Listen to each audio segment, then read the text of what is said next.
Coming off of a really great trailer for the second half of its first season, Star Wars Resistance returns with a Neeku-centric episode, Bibo. It doesn't dive straight into the First Order stuff that was featured so heavily in the trailer, but it did provide a lot of setup for things that I think will be important in the future, hidden inside a fun story.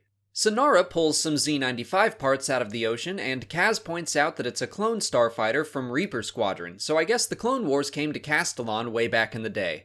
A tiny sea creature is found in the wreckage, and Neeku quickly adopts it and names it Bibo, but it keeps causing trouble. Yeager tells him to throw it out, but Neeku insists that if Bibo goes, he goes too.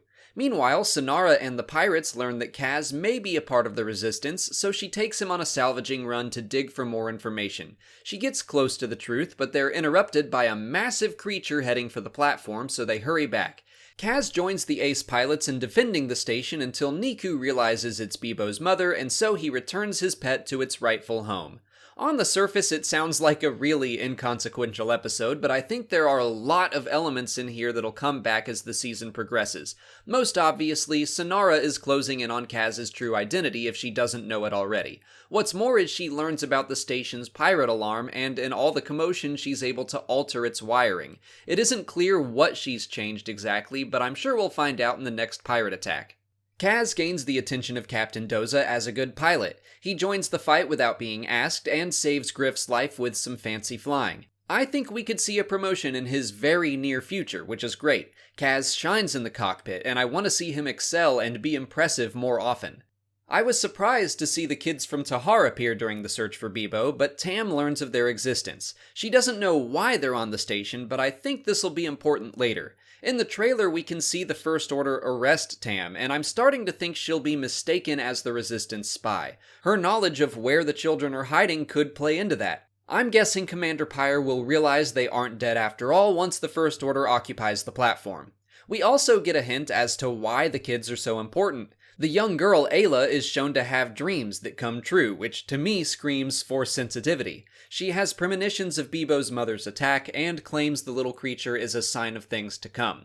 That might turn out to be very literal. When Neeku and everyone else on Colossus thinks the creature simply wants to eat Bibo, Neeku refuses to sacrifice one innocent life to save everyone else. It's not until he knows Bibo will be safe that he gives him up. We could potentially see something similar with the children. The First Order could demand they be handed over in the face of dire consequences, but Tam, or maybe the entire station, will refuse, acting on Neeku's example. I also think Bibo could be a more metaphorical sign of things to come. I've brought this up before, but a running theme of Star Wars Resistance has shown us that ignoring small problems won't solve anything.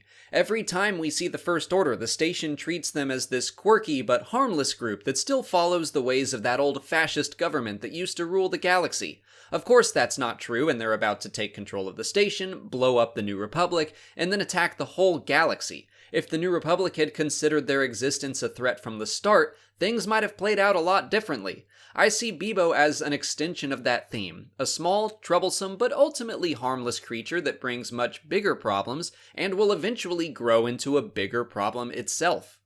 I can see this episode getting slapped with the filler label, but I saw way too much setup to think that's the case. I wouldn't be surprised if Bibo's mother even makes an appearance in the season finale or something, somehow attacking the First Order, similar to the Purrgil in Star Wars Rebels. But what did you guys think of this episode of Star Wars Resistance? Let me know in the comments. If you want to catch up on my reviews for earlier episodes, check out this playlist here.